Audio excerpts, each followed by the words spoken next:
Hanse, I'm Kananaskis. Welcome to APTN National News. Thank you for joining us.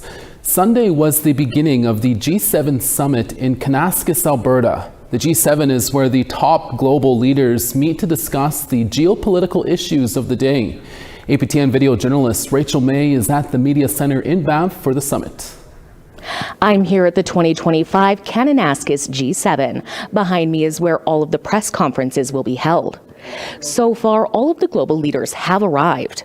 There's no definitive schedule as to what will be up for discussion, but some of the anticipated topics include security, the economy, and tariffs. I will be here over the next 2 days to give you updates on all things G7. Rachel May, APTN National News, Banff. Child sex abuse charges have been stayed against Lake St. Martin First Nation Chief Christopher Travers. The decision was made last Friday after the alleged victim admitted in court that she lied that Travers took pictures of her naked. An 8-year-old girl accused the 41-year-old Travers of sexual assault in December of 2023.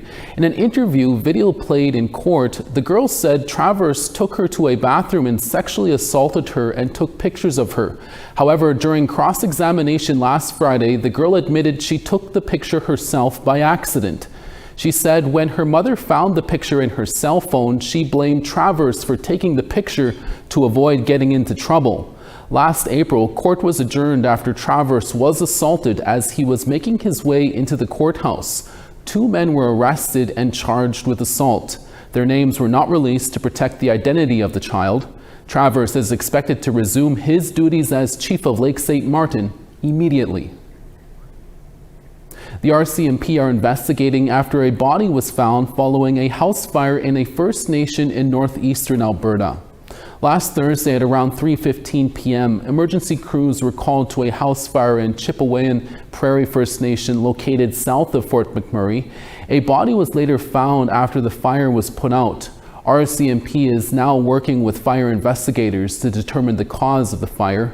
Anyone with information on this incident is asked to contact RCMP at 780-788-4040 or Crime Stoppers. It has been almost 7 years since 31-year-old Ashley Morin went missing from North Battlefords, Saskatchewan.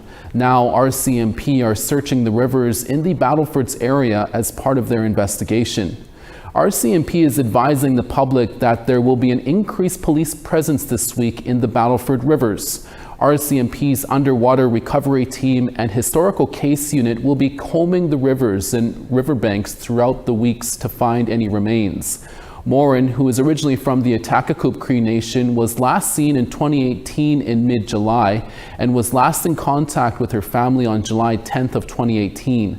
The family said they immediately knew something was wrong after Morin's bag was located near a school. A large search for Morin followed, and RCMP found no activity on her phone, social media, or her bank account. A year later, RCMP believed Morin was a victim of a homicide based on tips and witness statements, and they released a single picture of a windowless van spotted in North Battleford, and police said they wanted to speak to the driver. In a statement, Superintendent Josh Graham with Saskatchewan RCMP Major Crimes said, "Since Ashley disappeared nearly 7 years ago, investigators have continuously followed up on numerous leads. Searching the river is another step in our investigation to find out what happened to Ashley and hold the person or persons accountable and who took Ashley away from her family. The Battlefords is a small, tight-knit community. We know people have information about Ashley's disappearance, and we want to encourage them to report it to police. Even the smallest detail could make a difference." An early start to the forest fire season in Northern Ontario is keeping an Indigenous Emergency Operations Centre busy. ISN Masqua is positioning itself as a leader in training and deploying Indigenous people to emergency situations. And as APTN's Mike McDonald reports, it's gearing up for an active season. The acting CEO of ISN Masqua says the organization began its busy season by assisting a far north community that had been evacuated due to flooding. Joe Tom Sayers says it was only 1 day after residents returned home that they got their first forest fire evacuation call. We got activated by Indigenous Services Canada to host a community from Northern Ontario due to a forest fire.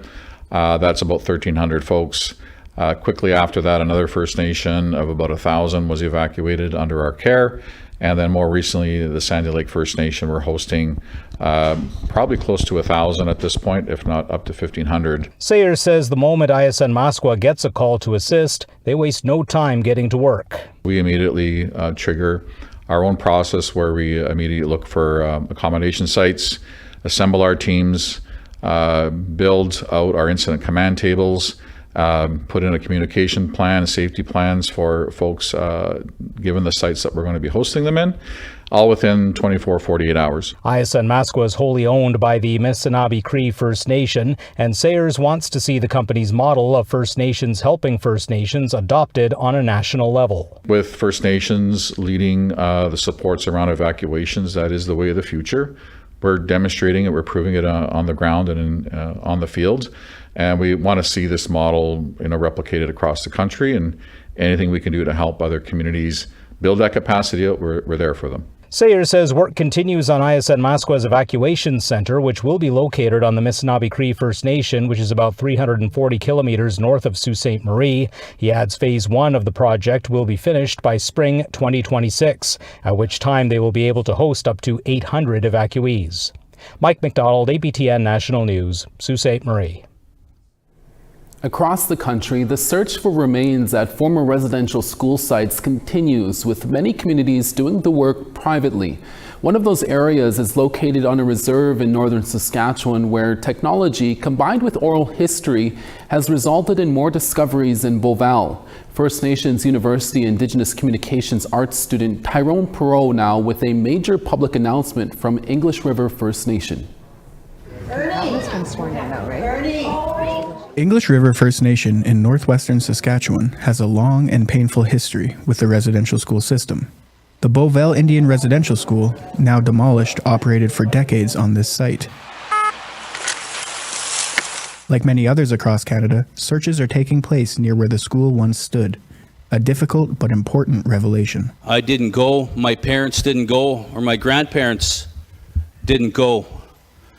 But I'm a father. And to imagine RCMP coming in and taking my son away, what it would do to me, it would break me. And to imagine what it would do to my son. A group known as the Returning Home Society has unveiled the latest results of a ground-penetrating radar search on the school grounds. Using GPR and S4 imaging technology, the team identified an additional 60 sites of interest. This builds on a previous search conducted in 2021, which revealed 93 sites, bringing the total to 153. These findings support the oral histories passed down by survivors and families in the community. Don McIntyre, project manager with the Returning Home Society, says these discoveries help confirm what many have always known. We believe those stories, but in terms of, knowing and understanding the locations and understanding, where we work and live and play, we want to know. We want to know about that. We want to know where we're walking and what happened here. English River First Nation is not the only community to be affected by the most recent findings. Rick Williberty is mayor of the nearby community of Beauval. He described how surrounding off-reserve communities were also impacted by the Beauval Residential School. The communities affected are from a huge geographical area. You see the Beaver River here, and you have the Beauval. Our original community was called Missagamia. It's about 4 kilometers further up the river. With only 15% of the ground searched, this is just the beginning. There's no guidebook for what comes next, but the community says it will move forward together, grounded in truth. The search continues, guided by technology, oral history, and a deep commitment to healing. In English River First Nation, I'm Tyrone Perreault. We're always looking for your feedback or story ideas. Here's how you can continue the conversation with us. If you have a story you want to share, send us an email to news@aptn.ca. And to read and watch our stories, you can go to www.aptnnews.ca. And you can also find us online on your favorite social media sites, including TikTok, YouTube, LinkedIn, and X. Follow APTN News to join the conversation and see our latest stories. We have to take a quick break. Stay with us.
Welcome back. The government of Nunavut has issued another public health advisory for rabies exposure, this time in the hamlet of Baker Lake.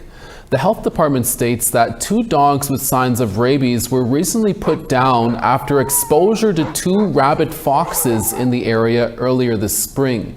This comes after positive tests of rabies in a caribou carcass from Coral Harbor in early June. The Nunavut Health Department says, keep your family safe by watching out for animals that are aggressive, frothing at the mouth, choking, or making strange noises. If you have been attacked by a rabid animal, go to your local health center immediately because rabies is almost always fatal for humans. Keep pets indoors or tied up, and any sightings or incidents should be reported to conservation officers at 867-793-2944. The government of the Northwest Territories has announced $2.2 million in funding for environmental research projects. The funds will be distributed to 29 different projects, each studying caribou, water, and fish activity in the territory. 7 of the projects focus on traditional knowledge, 1 project combines traditional and scientific practices, while the rest are science-based. Recipients include Indigenous governments, universities, and government departments receiving up to $70,000 per year for 3 years. A full list of the 2025-2026 recipients can be found on the Northwest Territories government website at govnt.ca. A Northern Ontario business is up in arms over a funding shortage that has forced the layoff of nearly over half of their staff. CTV's Corey Nordstrom spoke with the owner of the Spark Rehabilitation, who says clients in rural areas will no longer have services close to home. Alana McIntyre and her staff at the Spark Rehabilitation Center are working through frustrating times. Half of the clients at the center pay for services through Indigenous Services Canada's Jordan's Principle. Now those applications are being stalled as the government states they can only be approved by a national review committee. Last week I sent an email asking, when will this file be adjudicated? I have a family asking. We can't give you timelines. And yet on the website it says 5 days. We've been waiting for over a year. The 224 stalled applications relate to nearly 175 Indigenous clients, mostly for speech pathology, occupational therapy, and behavioral supports, that McIntyre says should fall under the new parameters for funding. The centre has had to lay off 30 staff from Pick Mobert to Sturgeon Falls that work with clients in their communities as a result of the decrease in work. It means those clients will be without services that McIntyre says are necessary. The suffering that we see on a day-to-day basis with our families, I wish that the people in Ottawa could see it and understand that when they don't adjudicate a file, it's not an ISC number. It's a child. It's a family. McIntyre says that the federal government told her last Friday that she would not be paid retroactively or going forward for clients on Jordan's Principle contracts. She adds that her business is owed roughly $300,000 from Indigenous Services Canada. It's so unethical to these children and family, let alone the fact that the government is now saying they're not going to pay me for a contract that they approved and provided me, a written email stating that I could continue until the file was depleted. I don't know how somebody's allowed to do that. Indigenous Services Canada did not provide a statement to CTV News before broadcast of this story. Corey Nordstrom, CTV News, Sault Ste. Marie. Some amazing technology has given a former Humboldt Bronco hockey player a new perspective. You get to stand up again. Forget how tall you are.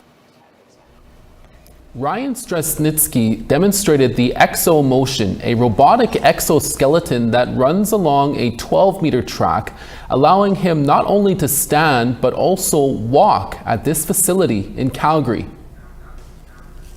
It's incredible to do anything like hands-free, getting to hold a hockey stick, throw a football, brought back a lot of memories and made me really hopeful for the future to see where this exoskeleton can go.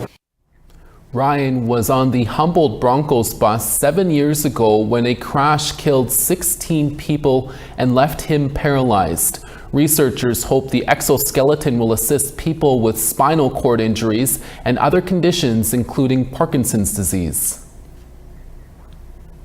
We now want to share the results of last week's web poll questions. Last week we asked, have you ever felt judged because of a visible tattoo? 6% of you voted often, 18% said sometimes, and another 18% said never, while 58% responded, I don't have any visible tattoos. Our second question we asked was, do you understand the federal legislation that promises to speed up projects of national interest? 29% said yes, 32% said a little bit, and 39% voted no. Our last question was, do you agree with the federal government increasing military spending? 67% said yes, and 33% voted no. Thanks to all who took the time to vote. Our next set of questions will be on our website at aptnnews.ca later this week. And we'll get the latest on evacuations in northern Manitoba and Pimicikamak Cree Nation. Stay with us.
On the east, St. John's 19, Charlottetown 19. Cartwright 16, the Grand River, sunny there at 9. 24 in St. Jovite, Val-d'Or 23. London 19, Peterborough 23 and sun. Big Trout Lake, partly cloudy and 15, Sioux Lookout 21. 13 in God's Lake, Puckatawagan 14. Princess Harbor 15, rain in Brandon at 17.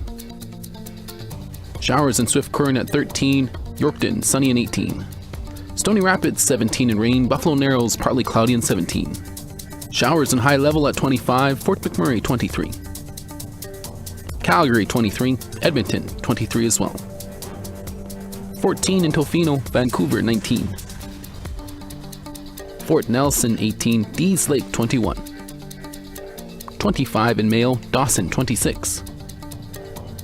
18 in Wati, Norman Wells sunny and 25. Fort McPherson sun there at 24, Colville Lake 17. 2 in Chesterfield, Whale Cove 3. And 5 in Iqaluit, Arctic Bay, 6 and sun. Thousands of people from Pimicikamat Cree Nation are on their way home this week. Residents of the nation in northern Manitoba were evacuated more than 3 weeks ago due to an out-of-control wildfire. Now, Chief David Monias says repatriation efforts are underway. For more, we're joined by Chief Monias. Chief Monias, good news. People are heading home. Can you tell us how that's going to play out? Well, right now we're at 1470 on Ellis Avenue, and we have people coming here to register with the Red Cross and also put their names on the list for the flights that are going back by plane. And we also have chartered buses here and our own bus that are getting people on board to go home. Plus, we also have people that are driving on with their own vehicles that were able to get out of Cross Lake at that time. So we're catching them up and make sure they're on their way. Chief, how long might it take to get everyone home, and what are the conditions like back there? Well, I think it'll probably take a few days to take everybody home. I mean, it's right now the people are more that are really eager to go home are already here. They've been here since early this morning, and right now we have the fire under control back home. We had EHO for the health and environmental assessments were done, so the people said that it was safe to go home. And the wildfire, obviously the wildfire said that it was safe to go home. They recommended that we should be able to lift the evacuation order, but not we didn't rescind the declaration of state of emergency. This is still a very fluid situation, but what do you think are some of the lessons learned from this wildfire evacuation? Well, I think one of the things that we learned is that, I mean, this is not our first time that we've done this. We've done this back in 1989, and also back in 2 years ago when we had to evacuate 7,500 people. Same thing when we did the COVID. Is that we really have to start digging our own stuff, setting up our own system, First Nations-led evacuation system, to be able to do things a little bit better and a little bit different. I mean, the people that have been helping us are great, but the system is it's not that great. And I think there needs to be a lot of changes made in terms of how you receive the people, how you send them out and make sure they're triaged, to make sure they're fed, somebody's giving them food and a place to stay right away, and then work on the paperwork after. Chief, quickly on another note here, we're wondering if you have any comment on the federal government's Bill C-5 and the efforts to push that through when some nations are dealing with wildfires. Well, it's for us, I was really surprised in terms that Bill C-5 was there, and I did get the email, and but I wasn't paying much attention to it because I was too busy trying to help my people at the same time. So it was wrong timing, I think, for us. But I think Bill C-5, we're not against development, but it's kind of concerning because it doesn't take into account the treaties that we have, and the fast tracking the whole system where you're not going to have free, prior, and informed consent from the First Nations, who are actually true. The ones that are those territories that you're going to be developing corporations to harvest minerals or do development, and it's going to destroy our land. So it's. I think they should have waited a little bit longer to make sure that we are ready to go and make sure they involve us. Right now, we're not involved, so. Chief Monias, we'll have to leave it there. Thank you for your time, and we wish you and the evacuees and everyone going back home good luck and safe travels. All right, thank you. And that's your daytime newscast for this Monday. We're back again in a few hours with your evening newscasts, including another update on the G7 in Alberta. Please join us then. From all of us at APTN National News, hi miigwech masicho. Thank you for watching. Ekse.